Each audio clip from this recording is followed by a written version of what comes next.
Well, it's great to be with you this afternoon. I'd like to thank Cornell for inviting me. Eric Young, who's a distinguished alum grad, invited me to speak here today, and I appreciate that. But mostly, I appreciate Eric for investing in our company. They were one of the lead investors in our company. How many people here have looked on Google Earth to look for their house?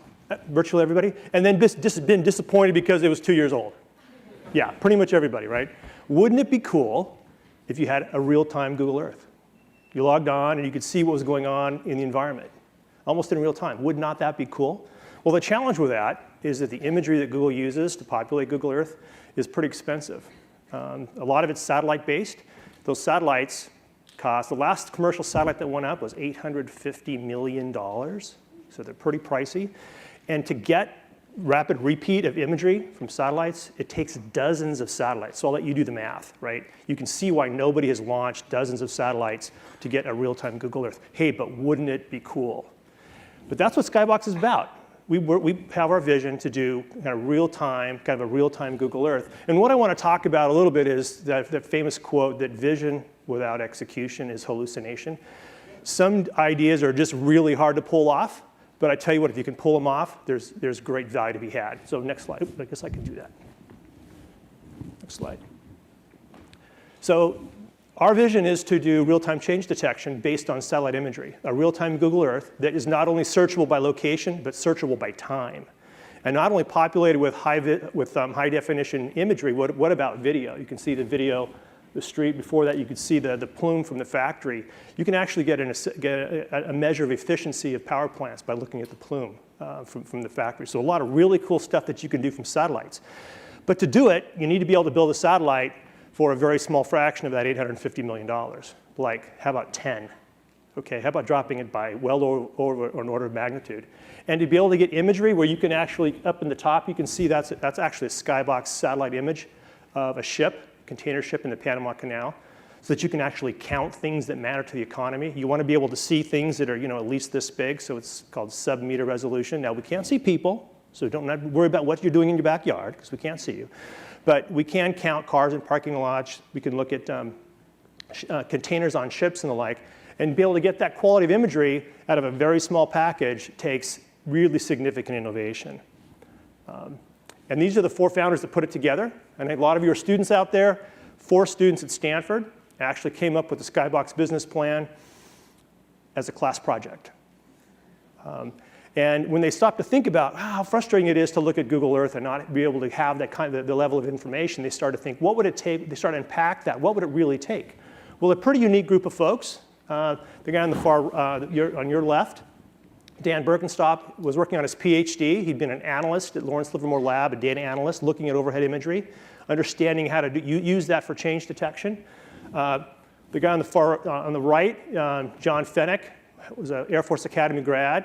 Had a master's degree at MIT, was working on his MBA at Stanford, had worked for the National Reconnaissance Office, so knew all about spy satellites, knew about what the art of the possible was, but also understood sort of the financial challenge. Julian Mann, there next to John, was an undergrad at Stanford and was working in the small satellite office, so understand what you can do with a satellite about this big, right? And then CY, Jing-Yu Hu, she's a Berkeley grad working on a master's degree. She was pretty much the tiger mom that kept them all focused, but did a great job. But they had the vision to really a powerful and extremely large vision to create a real-time Google Earth requiring not only new satellite technology, but also a data platform that could manage petabytes of information and do change detection, not only as a function of location, but as a function of time. That has never been done before. But to do that takes a lot of people. So Skybox grew from those 4. We were recently acquired by Google. Didn't mention that, but just a couple of months ago, Google acquired Skybox. I'll talk a little bit about that. But it takes a lot of people to do that. And I think the challenge that our founders had, after a couple of years was just the difficulty in actually making this happen. Because there's so many technologies that had to come together. And frankly, a lot of what happens in the real world, you just can't learn in school. So there's a tremendous amount of value in bringing in some gray hair or not hair, depending on how you look at it, really to help it come together. In fact, what you don't see in this group was a group of, in this photo, was a group of 10 very, very experienced executives that we put together. We call them our technical advisory group. And they were guys that had been in the satellite imagery industry most of their career, and they understood kind of where a lot of the problems lie. Again, there's just a lot of things they don't teach you in textbooks. There's a lot of very experienced people out there that want to help you succeed, and if you'll ask them, they will tell you all the secrets that they had discovered throughout the years to help you avoid making those same problems. But really a great team that, and you can't overestimate the benefits of having a great team. People have talked about that. We had a team of just exceptional people, and when you build a great team, they become self-selecting, right? It's very easy to see who's not performing, and they actually typically tend to leave because they feel intimidated. And it also, really smart people want to work with really, really smart people. So the power of team, and really had a fabulous team. But a great vision. We had to build satellites. Not only did we build one, we built two. We wanted to make sure that the marketplace understood that we could do this on a reliable basis. We were working with Fortune 500 companies. When we started out, we were thinking how, low cost, low cost, low cost. And our customers came back and said, well, we want you cost effective. We don't care if it's low cost. We want reliability. We want it affordable, but we want reliable, reliable, reliable. So we changed some of our designs to improve the reliability, but we still had those cost bogeys we had to hold. So a vision to design and build satellites. And the challenge is that you can't go out and buy the pieces for those satellites. You can't go buy a $100,000 widget here, a $100,000 widget there, and end up with a $10 million satellite. You have to really find innovative ways to do that. I'll talk more about that in a second. So we designed the satellites. We had to build the equipment to do that. That's our clean room in Mountain View, California, where we put together our satellites. We had to design and develop all the support equipment to not only build it, but also to fly it. There's mission control for Skybox. This is on launch day. So the facility was full of people doing, checking all the subsystems for the satellites. But it's a facility that we have manned 24 hours a day, 7 days a week. We have actually met our college students from San Jose State that are flying our satellites and telling it what pictures to capture, what video to capture, making sure that all the systems are running. Once in a while we have high energy protons that'll zap our flight computer and cause a little problem, put the satellite in safe mode, and all that has to be done. But there are people piloting our satellites 24/7. But again, to do it, we had to start from first principles.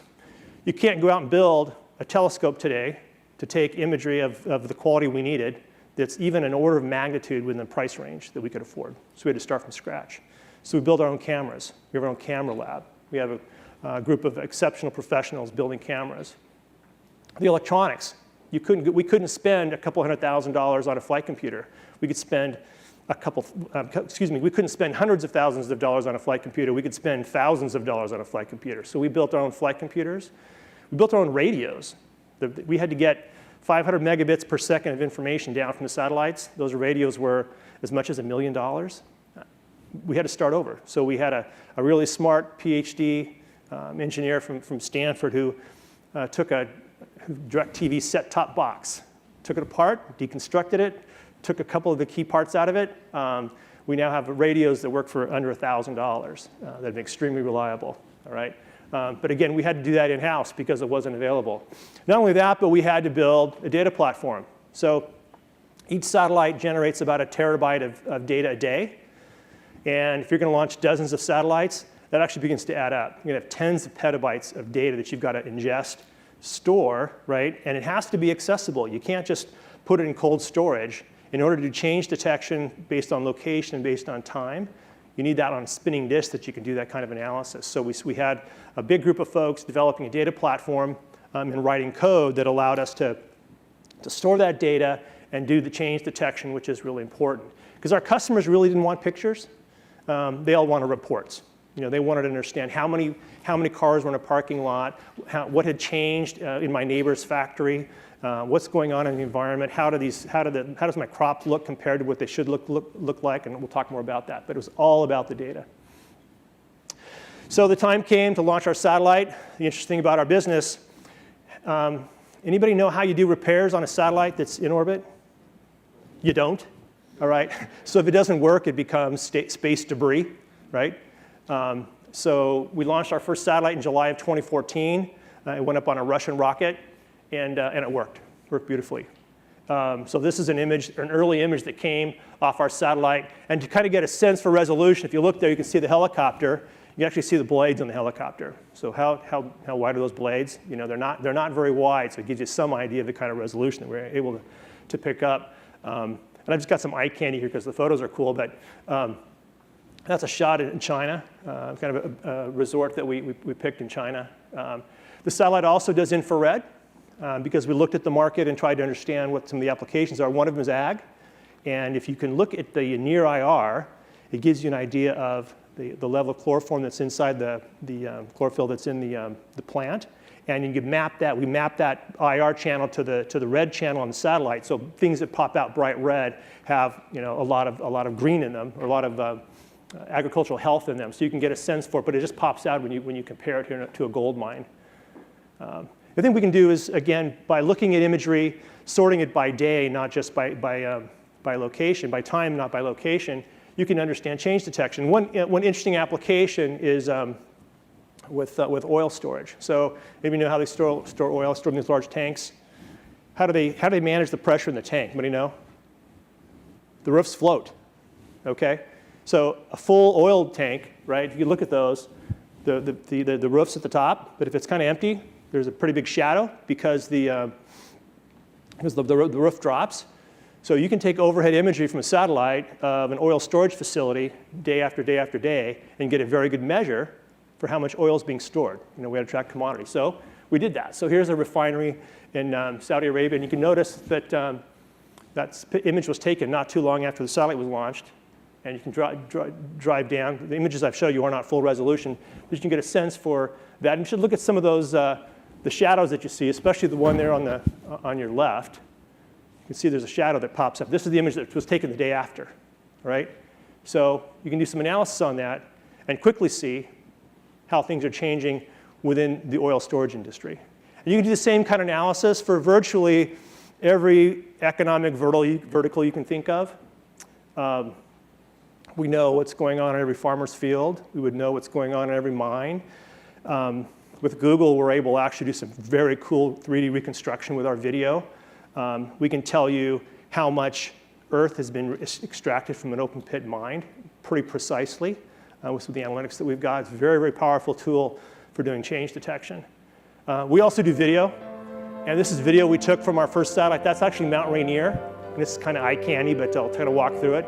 But you can see the parallax from the satellite flying at 7 kilometers per second. So it's really whipping across. You can see wave action. A lot of customers want to understand the wave pattern. They don't want to see the waves. They just want a wave current map. We can also track objects. We don't have to just point, but we can track objects.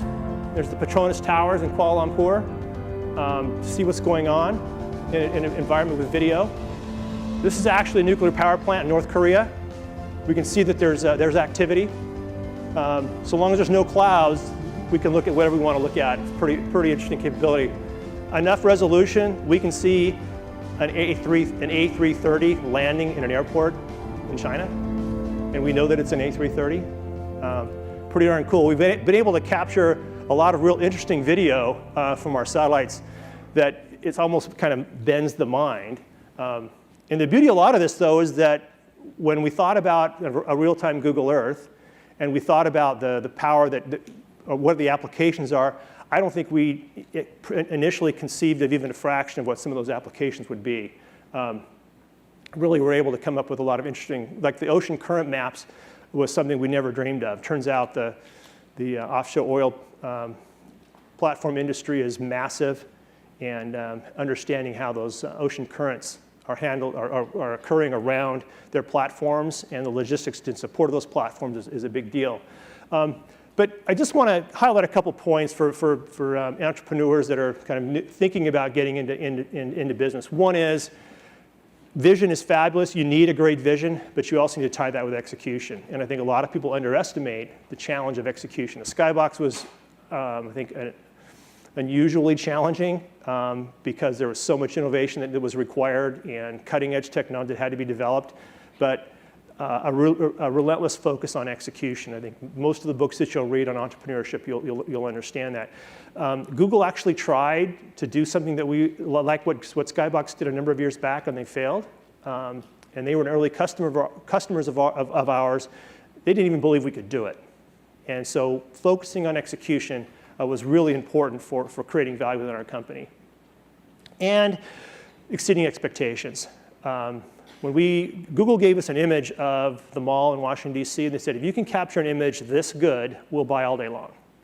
So we had that image up on the walls at Skybox. We had it in virtually everybody's office. We talked about it. We called it our customer acceptable image. The focus was it needs to be the customer acceptable image. We'd have status meetings weekly. How well are we progressing in our technology to be able to develop and to present that customer acceptable image? And we were able to get imagery that significantly exceeded their expectation, as well as the video. Watching the time here, it was funny. The founder of Google Earth came over early on in development, and we were showing him some of the video that we had. He goes, oh, no one cares about video. They just want to see their house on Google Earth. That's all they care about. They just want to see their house. When we showed them the video, the real video from satellites, and we're able to tie it into their Singer software analysis products, their eyes just open, and it really blew them away. But exceeding customer expectations through great execution is key. I've talked mostly about execution on the engineering side, but there really are multiple facets to execution. And if we'd done a great job in building our technology but didn't have a solid business plan, we didn't have a solid financing plan, we didn't have a solid marketing plan, we hadn't executed on the other sides of the business, and if we hadn't executed on a great HR program to attract and keep the very best and brightest, we wouldn't have had a business. And so you need to make sure you think about execution on all aspects. And one of the things that I've done a number of startups, and the one that I think the thing that I failed with on my first one was not thinking through the financing strategy. I thought, well, I got seed funding, so whoo, off I go. It's like, oh, now what do? I need Series A or Series B. And we just didn't have that. We didn't have a good plan for getting all the way to the end.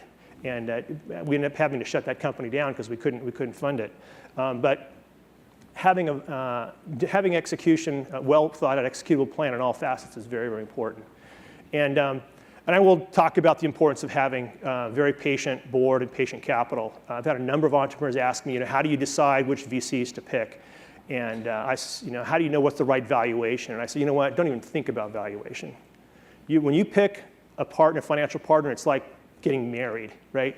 You are wedded to that person, and 5 or 10 or even 20% difference in valuation almost doesn't matter. If they're a really good partner, if they're people that you trust and that share your vision, and they're the kind of person that you feel like, when things get rough, this person's going to be there with me because they understand what we're doing, I would take that over better valuation any day. We had, our satellites were 12 months late launching. We had raised $90 million, and we're just about out. We needed to raise just a little bit more to kind of get us over the edge.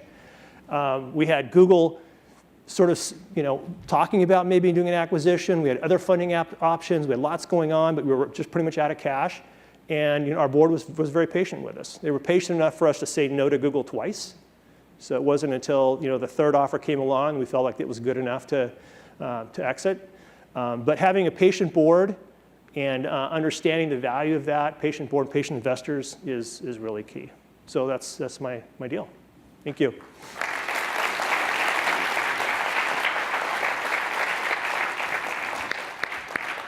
Thanks, Tom. All right, we've got a lot of questions for you. Great.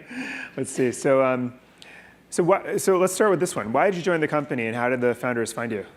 So, that was one of the challenges that the founders had. I mean, I'm CEO 2.0, right? I'm not a founding CEO. I've been a founder, but I wasn't a founder of Skybox. And,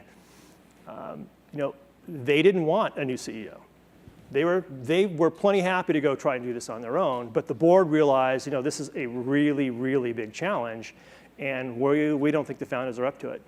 And so the board kind of insisted that that they go find a new leadership team. And through connections and the like, they tracked me down. I actually said no. I had a couple other things. I just sold a previous company. I was sort of taking my time. I spent 4 months digging into the company before I said yes. And the founders, frankly, it was a rough little while there until they realized that, there are some things maybe they didn't know. Like they didn't even really have a budget. They didn't understand the value of a budget. And there was just so much that they really hadn't brought to the table. And I think after several months, we were a pretty good team. In fact, all the founders are still there with the company. So I joined Skybox because it looked like it was going to be so much fun after I sort of figured it all out. And back to the comment that was made earlier, time is my most critical commodity right now. You can see I'm losing it already. And so it was the kind of deal that it was kind of a go big or go home. I mean, I knew Skybox with you is going to be transformational to the world, quite honestly, if it does, or it was going to bust and it was going to do it pretty quick. So that's what attracted me there. So it was a bold idea, but it wasn't necessarily a new idea. I'm sure a lot of companies had tried and failed before. How did the early founders convince investors that they could do this? And also, were there many times where you guys were ready to kind of throw in the towel and call it a failure? Eric, you want to take this one? No. I think it was a kind of a confluence of a lot of events, but Coastal Ventures had raised this black swan fund where they said, we're just going to go invest in crazy things. So they went and did it. And then, it has such a powerful vision behind it and the ability to transform the way we live that they were able to get the Series B done. They'd made enough progress. But the challenge around Series C was showing people that we really could make this happen, and that was not easy. We made a lot of rounds around the venture community. It took us quite a bit to get that Series C done. But you know what? The bottom line was our investors went to their friends in the industry and said, "Hey, have I got an opportunity for you to do real VC investing? This is what VC is all about to really kind of change the world," and we were able to get it done. Great. There's a couple questions about the technology itself. One question about the regulatory landscape and what's the primary applicability of the technology, and another about the future of the industry and whether drones is a disruptive technology, for satellite imagery. We get that question a lot about, well, let's start with the regulatory. We did have a number of regulatory battles. It's very interesting because this is a capability that the US government does not have.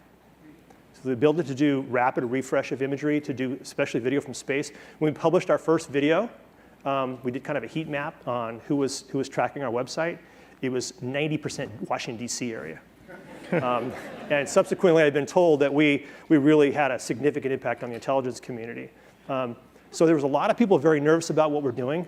But you know what we did? We went to senior policy officials in the U.S. government. We said, hey, look, here's the straight scoop. We're U.S. citizens. We're patriots. We want to do what's right for the U.S. government. This is an idea whose time has come. So you let us do it, but if you shut us down, the Russians are going to eventually do it, the French, the Chinese, and good luck controlling them. At least if you let us do it, you'll have someone that you can work with to understand what the potential impacts are to national security. So we're on your side, and that's really what turned the tides there. So that's the question on regulatory. What's the other half of that question? Drones, and is it? So the drone question, there's a lot you can do with drones, and I think they're very powerful. There are some regulatory hurdles there. The way I look at it is from a data perspective, is drones are great from sort of a tactical application. If you need to look at smaller areas or targeted areas, drones are probably the better way to do it. But if you want to map the entire corn belt of the world and do it weekly, the satellites are pretty darn powerful. And especially if you want to look at supply chain analysis, which is really an interesting opportunity for us.